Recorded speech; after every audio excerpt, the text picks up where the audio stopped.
रुको, किस लिए बैठे हैं यहाँ? भगवान की बात सुनने के लिए। अच्छा, सुनिए सबने। सुनिए सबने।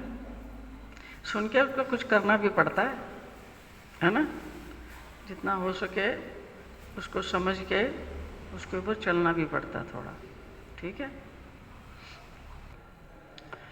श्री कृष्णचंद्र चक्रवर्ती भगवान की जय। ग्रंथराज श्रीमद् भगवद गीता की जय।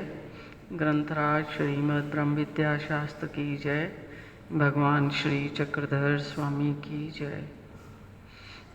ये दृष्टांत पाठ की किताब में से दृष्टांत है, 91 नंबर का दृष्टांत है। इसका नाम है अहीर देश की वृद्धा का दृष्टांत। अहीर जो है एक मतलब एक इलाका है, महाराष्ट्र के अंदर एक इलाका है जिसको अहीर देश कहते हैं। एक विदर्भ भी है, एक अहीर भी है, और एक इधर गंगा तीरी के लोग हैं। मतलब बहुत बड़ा हिंदुस्तान है, तो सब अलग अलग जगहों में अलग अलग किस्म के लोग जो हैं रहते हैं। तो ये महाराष्ट्र में एक जगह है, वहाँ पर अहीर लोग रहते हैं। ठीक है। तो अहीर देश की ये वृद्धा है। वृद्धा यानी कि एक वृद्ध स्त्री, उसका ये दृष्टांत है। उसके द्वारा क्या समझाया जा रहा है? इस दृष्टांत के द्वारा ये समझाया जा रहा है कि जब भी आप अध्यात्म से जुड़ते हो, अध्यात्म यानी कि अपनी आत्मा के विषय में सोचते हो, अपनी आत्मा के कल्याण के विषय में सोचते हो, भगवान का सारा ज्ञान आत्मा के कल्याण के लिए है। अब सारी गीता पढ़ लो, उसमें कहीं पर भी ये नहीं लिखा कि पैसा कैसे कमाओगे, अपनी इंद्रियों को संतुष्ट कैसे करोगे, कौन कौन से साधन हैं, कौन कौन सी चीज़ें आपके लिए अवेलेबल हैं। ये तो सांसारिक ज्ञान है ना, ये तो शरीर का ज्ञान है, ये तो पंचभौतिक ज्ञान है। भगवान ने भी प्रपंच के बारे में बताया है कि प्रपंच नाशीवंत है, और इंद्रियों का ज्ञान देते हुए भगवान ने बताया कि इस इंद्रियों से जितना भी आप, जो कुछ भी आप भोग रहे हैं इंद्रियों से, आँख की इंद्री है, आँख का क्या काम है? जो भी वो देखती है, जो भी चीज़ उसको अच्छी लगती है, वो क्या कहती है?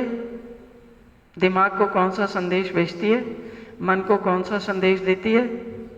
कितनी अच्छी चीज़ है, ये तो मुझे चाहिए, है ना? इसलिए सारे जो एडवर्टाइज करने वाले हैं वो आपको सारी चीज़ें बताते रहते हैं। भाई अब ये चीज़ आई है, नया मॉडल आया फ़ोन का, 5G का ये आया है, नई गाड़ी आई है, नया घर बना है, नई ड्रेस आई है, नए आउटफिट्स आए हैं, नई बाइक आई है। जो जो चीज़ें उनको पता है कि मनुष्य जो जो लेने के इच्छुक हैं, वो नई नई चीज़ें आपको हर रोज़ सारा दिन दिखाते रहते हैं, आपको आकर्षित करते रहते हैं, ताकि आप क्या करो? उन चीज़ों को खरीदो। हम भी क्या करते हैं, रोज़ शॉपिंग करने जाते हैं ना, आँख देखती सारी चीज़ें, जो भी वो देखती है उसके अंदर इच्छा जागृत होती है कि नहीं कि ये चीज़ मेरे पास होनी चाहिए। जब ये मार्केट में अवेलेबल है तो मेरे पास होनी चाहिए। ऐसे ही हलवाई की दुकान के आगे से जाओ, या पिज़्ज़ा स्टॉल के आगे से जाओ, या मोमोज़ वाले स्टॉल के आगे जाओ, तो ज़बान क्या कहती है?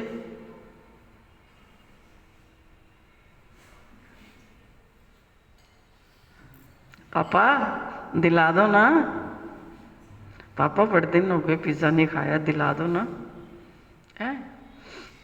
और जो चाट वाट खाने जाती हैं लड़कियां, वो चाट का नाम लेने से जो है मुंह में सारा सलाइवा और सारा कुछ जो है आना शुरू हो जाता है। वे सब इंद्रियों के काम है। आँख का काम है देखना। आँख खा सकती है क्या?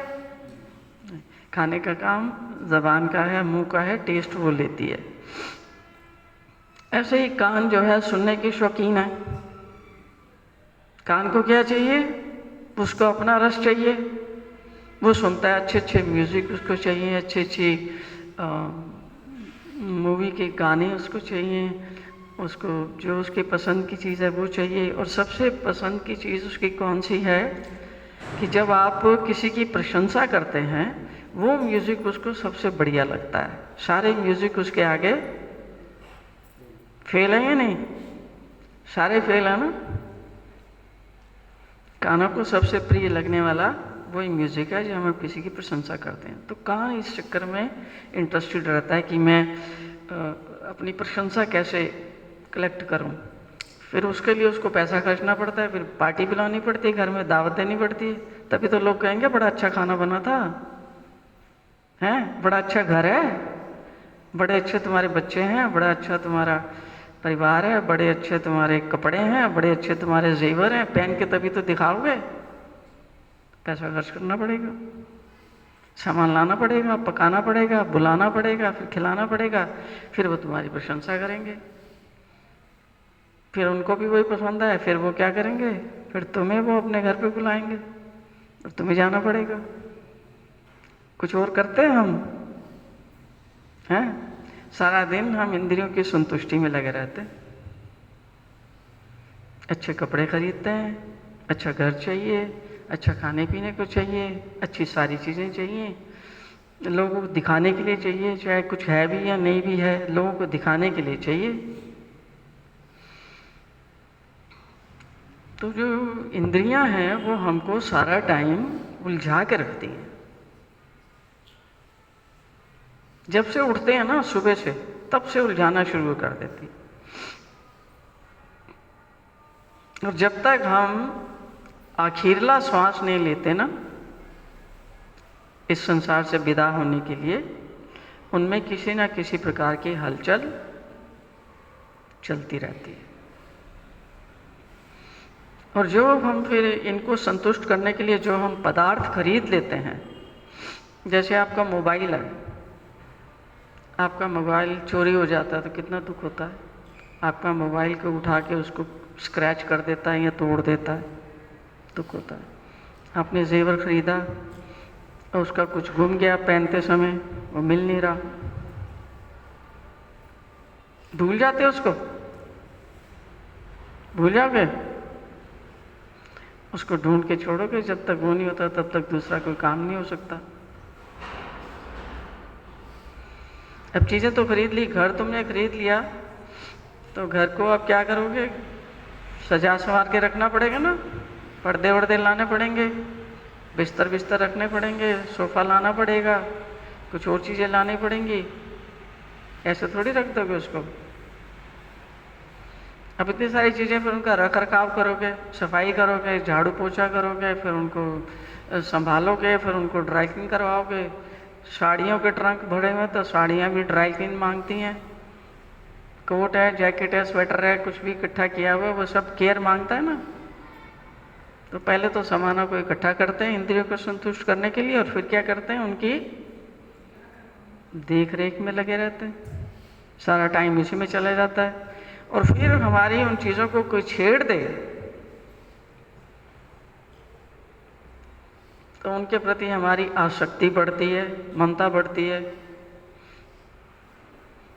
घर में दो भाई हैं, तो एक ने अपने कपड़े ऊपर प्रेस करके रखे और दूसरा उठा और दूसरे ने कहा यार कपड़े तो प्रेस पड़े हुए, मैं ही पहन के चला जाता हूँ। दूसरा भाई कपड़े पहन के चला गया। अब तुम्हारी क्या हालत होगी? अच्छा लगता है कि यार प्रेस तो मैंने किए थे, धोए थे मैंने, प्रेस किए थे, तैयार किए थे, वो पहन के चल दिया। अपनी चीज़ों के प्रति आसक्ति हो जाती है, पैसे के प्रति आसक्ति हो जाती है, अपने बच्चों के प्रति आसक्ति हो जाती है, पत्नी जो है तुम्हारी उसके प्रति आसक्ति हो जाती है। हर एक चीज़ जो हम जिसको हम अपनी कहते हैं, मैं और मेरा, उसके प्रति हमारी आसक्ति हो जाती है। आसक्ति नहीं कि लगाव होता है ना, लगाव परिवार से लगाव है, हमारी चीज़ों से लगाव है। अब लगाव आपने रख लिया सब चीज़ों से, अब बताओ ये इतना सब कुछ होते हुए भी कभी आप फिर अध्यात्म के विषय में सोच पाओगे? कोई टाइम मिलता है कि सोचने के लिए कि मैं तो खाली ये शरीर नहीं हूँ, मैं तो एक आत्मा हूँ। भगवान ने बताया ना, दूसरे अध्याय में ही बताया है कि हमारी जो वास्तविकता है वो तो एक आत्मा है। लेकिन हम जानते तो हैं, शब्द आत्मा तो हमने सुना है, लेकिन क्या हमें इस चीज़ का कभी भी अनुभव होता है कि मैं एक आत्मा हूँ, मैं खाली किसी की पत्नी नहीं हूँ, किसी की बहन नहीं हूँ, किसी की माँ नहीं हूँ, हैं? मैं एक आत्मा हूँ। कभी आता है विचार ऐसा? कभी नहीं आता। तो जब आत्मा का विचार ही नहीं आता तो हम अध्यात्म के विषय में क्या सोच सकेंगे? कभी उसका कल्याण कर सकेंगे? कभी उसका उद्धार का भी विचार आएगा हमें?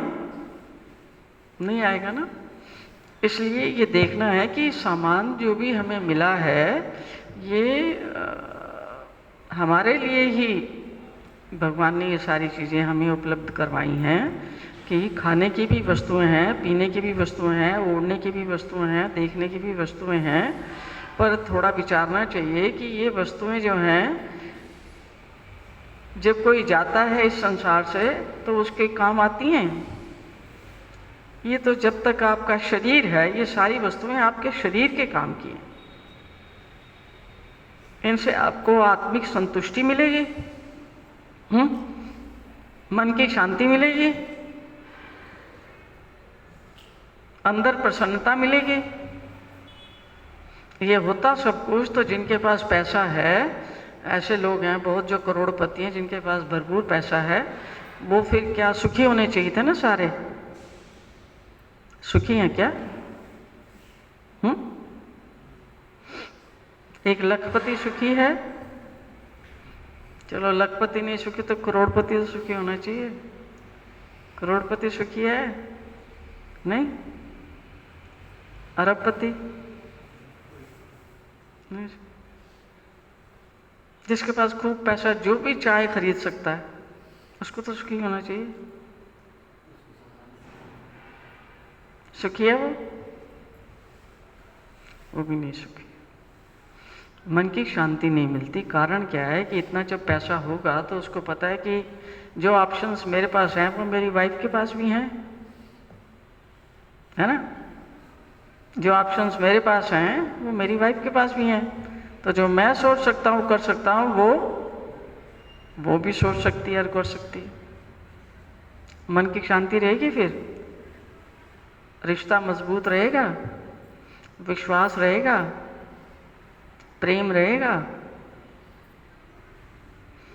पैसा तो आ जाता है लेकिन रिश्ते बिखर जाते हैं, सब कुछ बिखर जाता है, क्योंकि आदमी फिर इंद्रियों के रस में लग जाता है और अपना मनमाना आचरण कर देता है, जिसके कारण उसको ना तो जीवन में सुख मिलता है, ना शांति मिलती है, और ना ही उसका कभी कल्याण हो पाता है।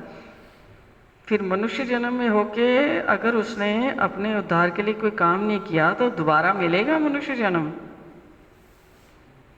फिर मनुष्य जन्म के नीचे की जितनी योनियां, फिर उसमें जाना पड़ता है।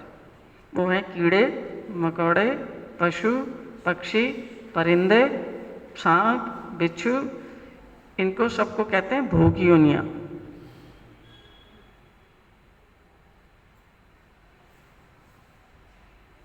इसमें जो है आप अपने कर्मों की, जो मनुष्य योनि में कर्म किए होते हैं, उनको भोगने के लिए वहाँ जाना पड़ता है।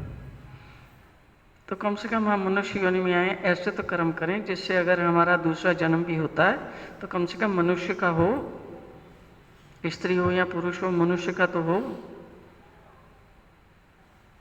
तो उसके लिए आपको फिर जो हमसे गलतियाँ हो जाती हैं, उन गलतियों के लिए क्षमा मांगनी चाहिए और कुछ ना कुछ अपने जिस स्तर पे हम हैं उससे थोड़ा ऊपर उठना चाहिए।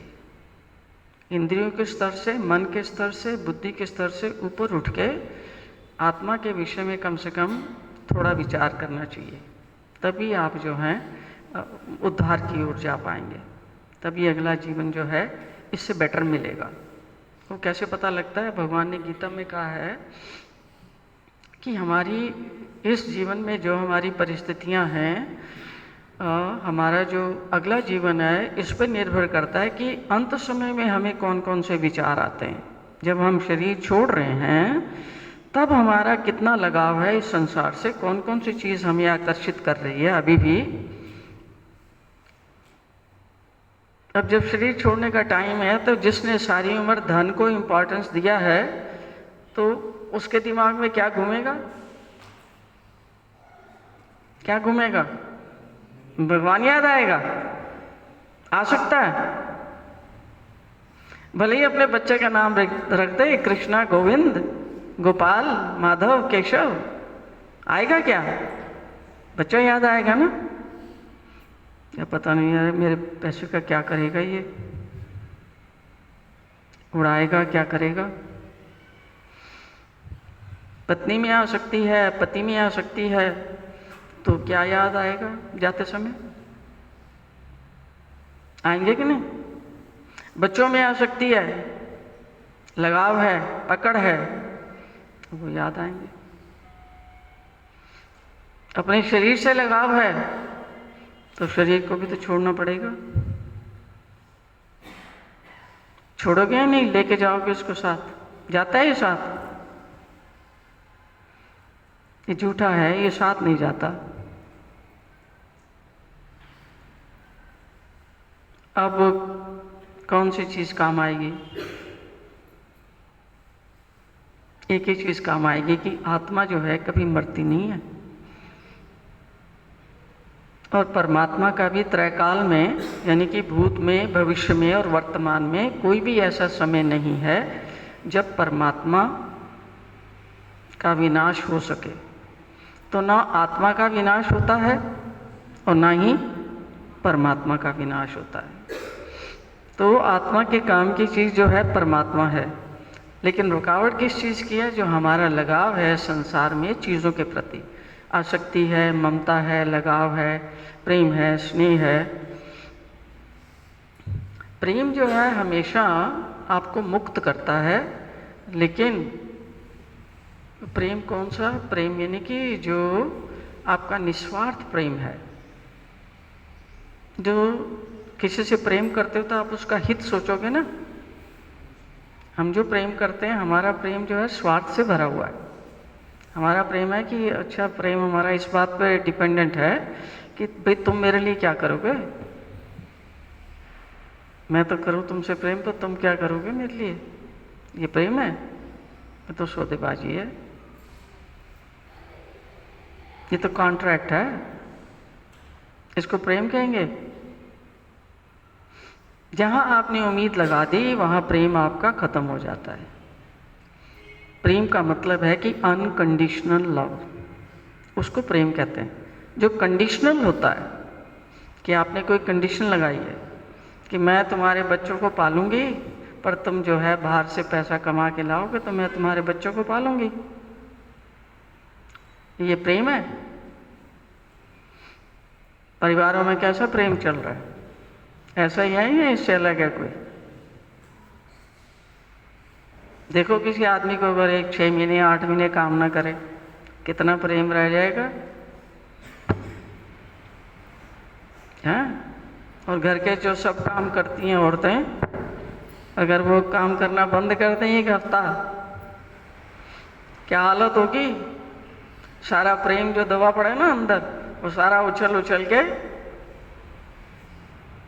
बाहर आ जाएगा ना। इनको भी खूब पता है, ये भी सब देख रहे हैं, बहुत अलर्ट बच्चे हैं।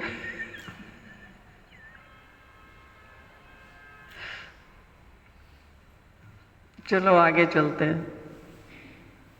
तो वो जो ये जो दृष्टांत है ये बताता है कि अगर हमें अपने उद्धार की चिंता है तो हमारा जो रास्ता है वो सिर्फ मोह और ममता, यानी संसार में जो हमारा लगाव है, आसक्ति है, वो रोकती है। सारी चीज़ें हमारे यूज़ के लिए हैं, उनको यूज़ करें, उनका इस्तेमाल करें, लेकिन उनमें उलझे नहीं। हम क्या करते हैं? उलझ जाते हैं। उलझाने वाली 2 चीज़ें हैं, एक मैं और दूसरा मेरा। मैं है तो मेरा होगा ना, है। जैसे ही मैं आ गई साथ में मेरा आ जाता, और उसमें फिर दूसरा है कि संबंध भी विच्छेद हो जाता है कि तू जो है वो मैं से अलग है, तुम और तेरा और मैं और मेरा, वहीं से संघर्ष शुरू हो जाता है। ऐसी अवस्था में प्रेम रह सकता है क्या? प्रेम नहीं रह सकता। इसलिए ये चीज़ें हमारे लिए, हमारी मन की शांति के लिए ये चीज़ें बिल्कुल भी ठीक नहीं है। इसलिए इस्तेमाल करो सब चीज़ों का, लेकिन किसी के ऊपर अपना आधिपत्य मत जमाओ, निर्लेप रहो। ये सीखना हमने है। ये मोह और ममता जो है ना, और दया जो हम करते हैं ना, यही जो है हमारे दुखों और पतन का कारण बनती है। बात ऐसी होती है कि एक बार भगवान भक्तों के सहित घूमने के लिए जा रहे थे। सुबह उठ के सब लोग वॉक करने के लिए जाते हैं ना, तो भगवान श्री चक्रधर स्वामी जी वॉक के लिए जा रहे थे। तो रास्ते में भगवान का एक शिष्य था जिसका नाम था छड़दोबा। वो उनको नज़र आया, हाथ में थी उसके बकरी, सिर पे था बच्चे का झूला पालना, और बगल में एक बच्चा था और साथ में एक स्त्री थी। वो उनको लेके जा रहा था। तो भगवान ने भक्तों को बताया कि ये जो है छड़दोबा, ये हमारा पहला शिष्य है, और इसको हमसे ज्ञान प्राप्त हुआ। मतलब ईश्वर के श्री मुख से जीव को ज्ञान प्राप्त हुआ, और उसके बावजूद भी वो इतनी दुर्गति को प्राप्त हो गया कि ज्ञान होने पर भी उसकी अवस्था कैसी है। अब उसके हाथ में एक बच्चा यहाँ रखा हुआ है, सिर के ऊपर एक पालना रखा हुआ है, और एक बकरी ले रखी है। अब बच्चे हैं तो दूध भी चाहिए उनको, तो गाय भैंस तो रख नहीं सकता, इतनी नहीं हैसियत होगी, तो बकरी रखी हुई है, और साथ में एक स्त्री है। भक्तों ने पूछा कि भगवान कि अगर ये आपका शिष्य है तो ये इसकी इतनी दुर्गति कैसे है? ये तो बहुत मौज मस्ती में और अपनी आत्मा का कल्याण करने के रास्ते पर चला है ना, ये तो इसकी तो अवस्था जो है दुर्दशा है इसकी, तो ये कैसे होगी इसकी इतनी दुर्दशा? तो भक्तों ने पूछा प्रभु ये कैसे हुआ? भगवान बताते हैं कि इसने ज्ञान तो हमसे लिया था, लेकिन हमने इसको बताया था कि ये काम करने हैं, ये नहीं करने हैं। इसने हमारी आज्ञाओं का पालन ना करके अपनी मन मर्जी से अपना जीवन व्यतीत करता रहा, जिसके कारण इसकी ये हालत हुई है। हमने इसको मना करा था कि तू अब ज्ञान सुन चुका है हमसे, अब तू जाके इंडिविजुअल अपना अलग से रह के आचरण कर। ये करने की इसकी इच्छा भी थी, और हमने कहा था कि ज़्यादा लोगों से मेल मिलाप मत बढ़ाना, क्योंकि तुम अपना परिवार छोड़ के जा रहे हो। लेकिन इसने हमारी बात नहीं मानी, जहाँ गया वहाँ पर लोगों से खूब मेल मिलाप बढ़ाना शुरू कर दिया, और वहाँ पर हमने कहा था कि भिक्षा मांग के खाना, पर ये तो जो है कोई इसको दे जाता था वहीं पर, तो ये वहीं पर ग्रहण कर लेता था। दूसरे जो इसके पास सामान देने आते थे वो कहते थे तुम भी तो जाओगे मांगने के लिए, तो हमने तुम्हें दे दिया तो बात तो एक ही है। क्या हाँ यार बात तो एक ही है, मैंने मांग के खाया तुमने दे दिया, एक ही बात है। तो अपना दिमाग लगा के उसने ये करना शुरू कर दिया, और जो चीज़ें मना करी थी, लस्सी वस्सी और सब्जियां और मिठाइयाँ, वो सब खाता रहा। तो एक किसान के साथ इसकी जान पहचान हो गई। तो वो किसान कहता था कि रोज़ जो तो है ना मेरे पास आते हो तुम भिक्षा लेने के लिए, तो मैं तुम्हें यही दे जाया करूँगा, मैं तो जाता हूँ यहीं से जाता हूँ, यही दे जाया करूँगा। कह रहे ठीक है। तो वो किसान उसको दे जाता, फिर वो कभी कुछ जो घर में बनता है वो सब ला के खिलाता रहता है एक ही जगह से। तो कुछ समय के बाद क्या होता है कि वो जो किसान था उसकी मृत्यु हो जाती है। अब उसकी रह गई पत्नी और बच्चे। तो अब उसकी पत्नी उसको देने आती है।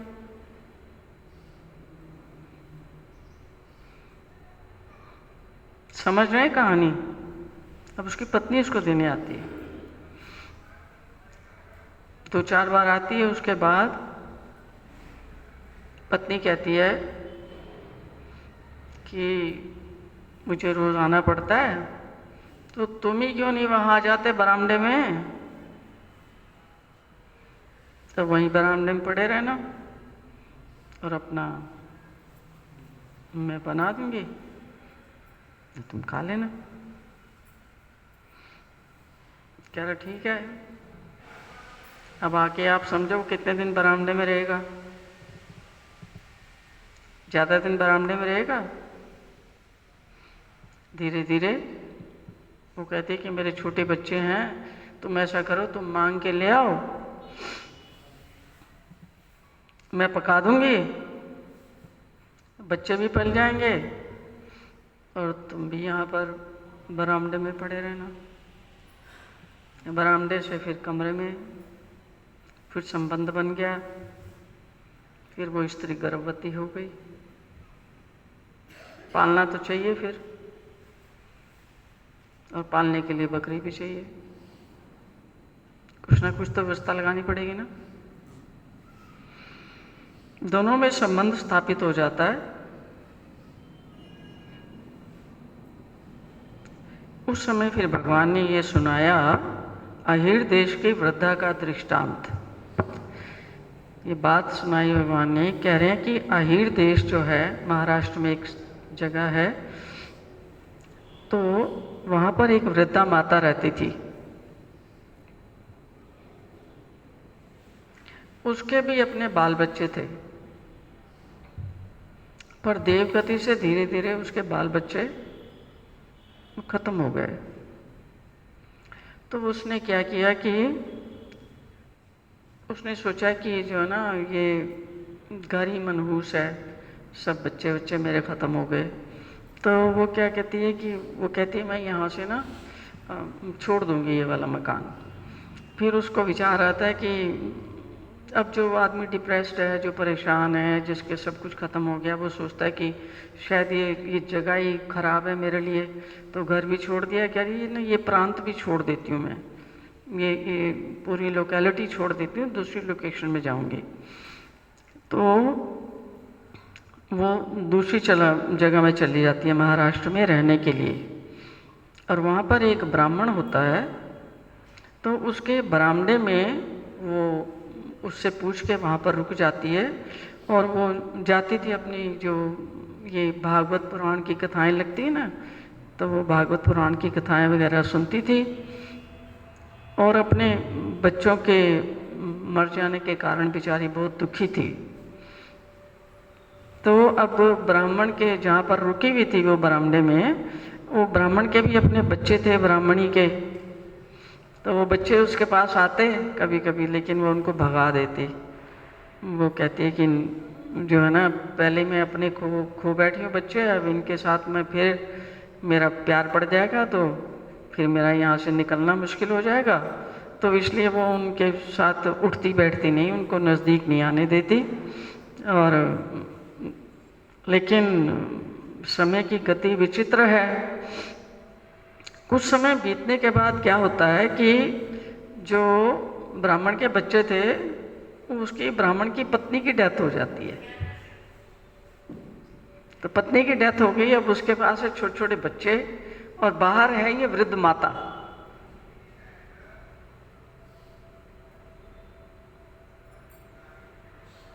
अब कहानी देख रहे कहाँ जा रही है। अब उसको अपने बच्चों से पहले ही बहुत बेचारी दुखी बैठी पड़ी है कि साले मेरे सारे बच्चे ख़त्म हो गए, तो मेरा जो है सब कुछ ख़त्म हो गया। अब देखो मैं यहाँ आई हूँ और अब ये फिर ये मेरे हिसाब में आ गए हैं बच्चे सारे इतने। तो ब्राह्मण के जो भी बच्चे थे, 2 या 4 जितने भी बच्चे थे, ब्राह्मण उसको कहता है माता तुम यहाँ तो वृद्धा माता हो, तुम तो यहाँ पुराण वगैरह सुनने जाती हो, मैं ऐसा करूँगा, मैं ले आऊँगा वहाँ से सामान, कुछ मांगूँ के ब्राह्मण हूँ, तो तुम इसको थोड़ा पका दिया करना। अब वो जब वहाँ रह रही थी तो उसका, वो कह रही इतना तो मेरा बनता है कि कम से कम ये तकलीफ़ में है, इसने बरामदे में जगह दी थी, तकलीफ़ में है तो मैं इसकी ये मदद करूं। वृद्धा को उसने, ब्राह्मण ने कहा कि मैं अन्न मांग कर ले आया करूँगा, तुम इतना करना बस थोड़ा पका भर देना ताकि मेरे बच्चे जो हैं वो खा लें। उत्तर में उसने कहा चलो ठीक है, बना दूंगी। अब कुछ समय बाद वो ब्राह्मण भी था, वो भी चल बसा। अब बच्चों का सारा भार उस बुढ़िया पे आ गया। पहले वो बेचारी अपने बच्चों से परेशान थी, उन सबको छोड़ के कि ये जगह मनहूस है, ये घर मनहूस है, वो छोड़ के वो दूसरे महाराष्ट्र में चली गई थी, वहाँ से हट के। अब उनका सारा भार जो था वो बेचारी बुढ़िया के कंधों पर आ गया। और अंत में क्या होता है कि अब माता भी नहीं रही उन बच्चों की और पिता भी नहीं रहा, तो इसलिए धीरे धीरे वो बच्चे एक एक करके वो भी खत्म होते रहे। और उस वृद्धा का इस परिवार से भी लगाव हो गया, क्योंकि जब वो देख रही थी, इनकी दुर्गति भी देख रही थी, इतनी दुर्गति देख के उसको बेचारी को फिर दोबारा से वही जो उसकी ममता जो थी वो इन बच्चों के प्रति जागृत होगी कि देखो ना, छोटे छोटे बच्चे हैं यार, ब्राह्मण भी नहीं रहा, ब्राह्मणी भी नहीं है, ब्राह्मण भी नहीं है, अब क्या करूं मैं इनका। तो इतना उसको दुख हुआ, इतना उसको दुख हुआ, परेशान होके बेचारी वो कह रही कि जिस दुख को मैं वहां पर भोग के आई थी, अब वो दुख उसको दोबारा से प्राप्त हो गया। मतलब क्या बता रहे हैं कि कोई घर मनहूस नहीं है, कोई जगह मनहूस नहीं है, खराब क्या चीज है, खराब क्या चीज है, हमारा लगाव। हम वैसे भी तो उनकी सेवा कर सकते थे ना, लेकिन जब ममता आपने पाल ली, लगाव आपने पाल लिया, तो फिर तो सारा दुख उनका सबका आपके ऊपर आ गया ना, पूरे परिवार का। ये क्या, ये समझा रहे हैं। ठीक इसी प्रकार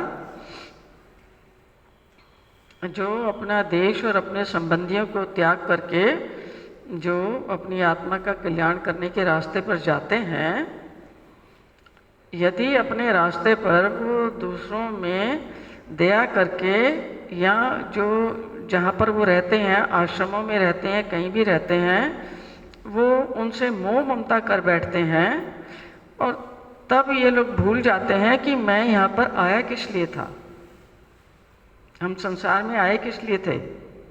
हम जिन चीज़ों को छोड़ने के लिए आए थे, उनको छोड़ के हमने संसार से तो अलग हो गए, लेकिन यहाँ आकर के हमने फिर उन चीज़ों से लगाव कर लिया। तो भूल जाते हैं कि भगवान की जो है ना आज्ञाओं का वो पालन नहीं करते। जो कहानी भगवान ने शुरू की थी, लीला छरदोबा की बताने वाली, कि छरदोबा में कोई दिक्कत नहीं थी, छरदोबा में यही प्रॉब्लम थी कि वो अपनी ममता के कारण और जो हमने बातें उसको कही थी करने के लिए, उनको भूल जाने के कारण और अपने मन माने ढंग से आचरण करने के कारण ही वो बेचारा दुर्गति को प्राप्त हुआ। जैसे ये माता दुर्गति को प्राप्त हुई, वैसे ही छरदोबा भी दुर्गति को प्राप्त इसलिए हुआ कि उसने भगवान की बातें नहीं मानी और अपने अंदर लगाव और ममता पैदा करके परिवार के प्रति, उन लोगों के प्रति उलझ गया। उनमें उलझने से तो फिर वो परिवार ही आगे बढ़ेगा ना, चाहे ब्राह्मण हो या ब्राह्मणी हो। तो इसलिए जो भी हम आचरण करें उसमें बता रहे हैं कि सावधानी ये बरतनी है कि प्रत्येक आचरण जो है अपना कर्तव्य कर्म समझ के करना है। उसमें आपने मोह और ममता से रहित होकर करना है, पक्षपात से रहित होकर करना है, और मान प्रतिष्ठा की इच्छा से रहित होकर करना है। नहीं तो ऐसी ही परिस्थिति हमारे लिए भी पैदा होती है। जो हम घर से निकल नहीं पाते, घर से तो निकल गए लेकिन जहां गए वहां जाके अटक गए, काम बन जाएगा?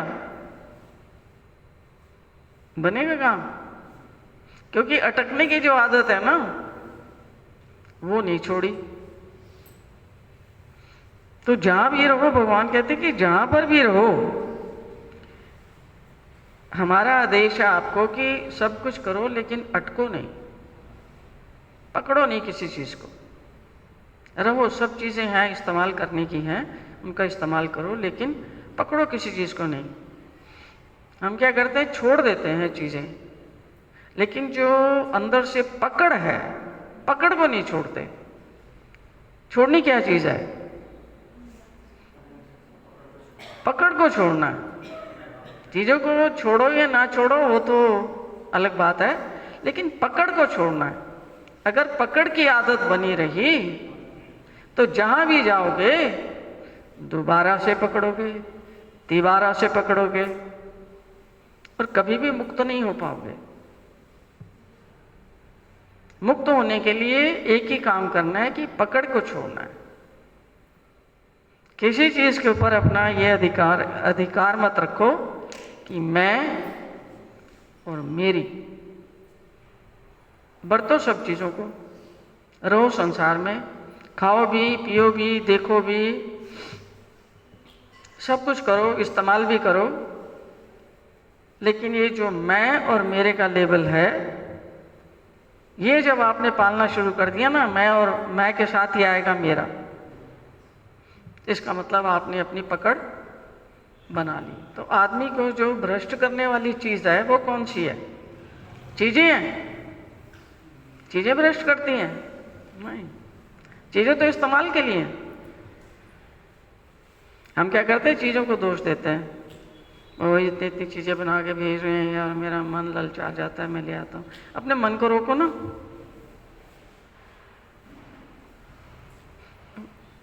अपने मन को रोको।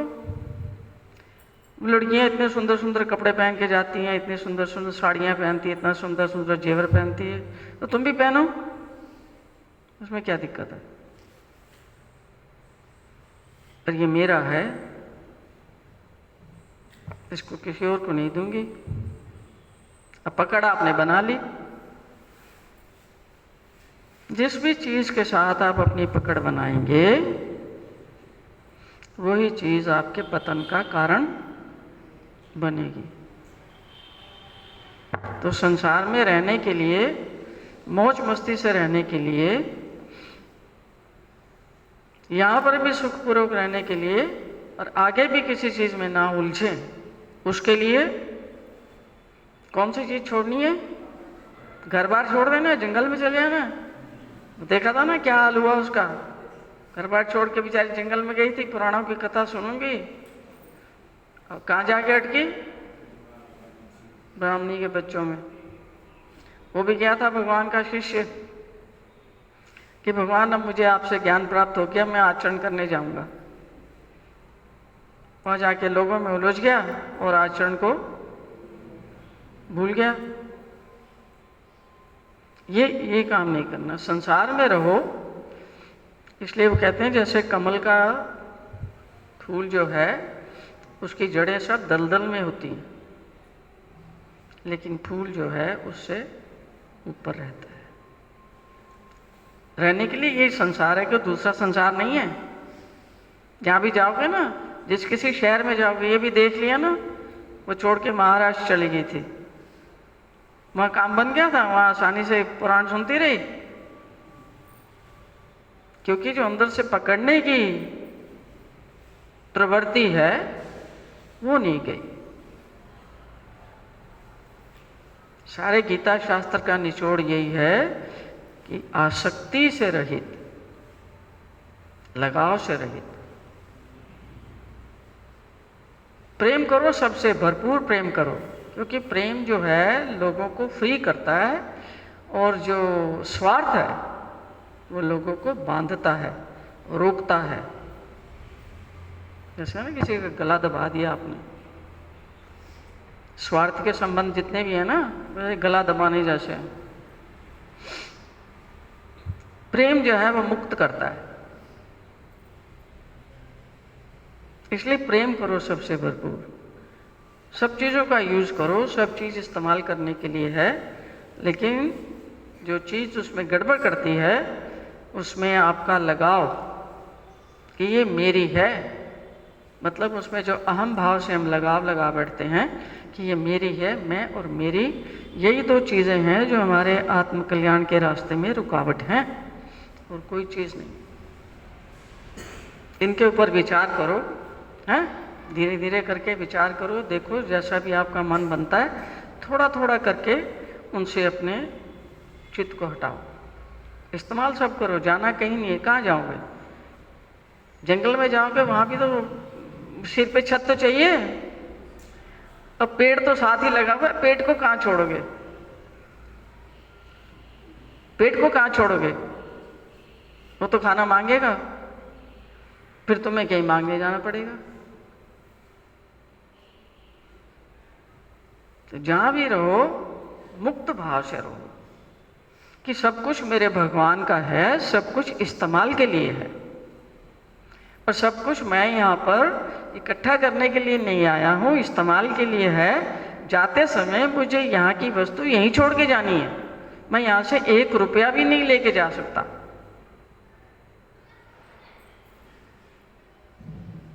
नाक में पहन के जाओगे तो वो उतार लेंगे, कान में पहन के जाओगे तो वो उतार लेंगे, तुम्हारा सोने का दांत भी होगा तो भी वो उतार लेंगे।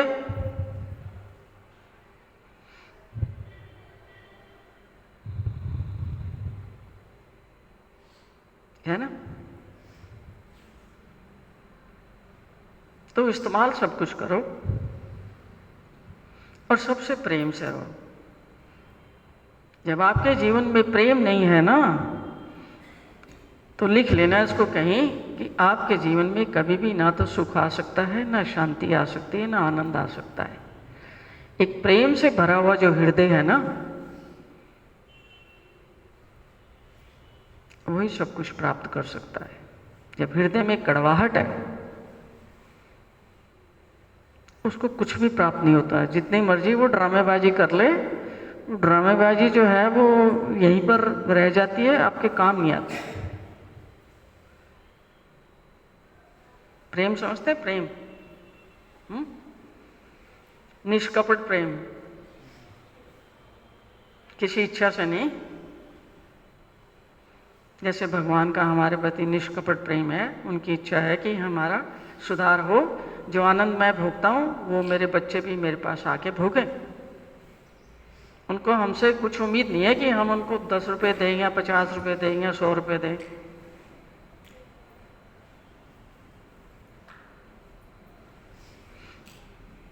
तो 2 बातों का ध्यान रखना है, हृदय में प्रेम जागृत करना है,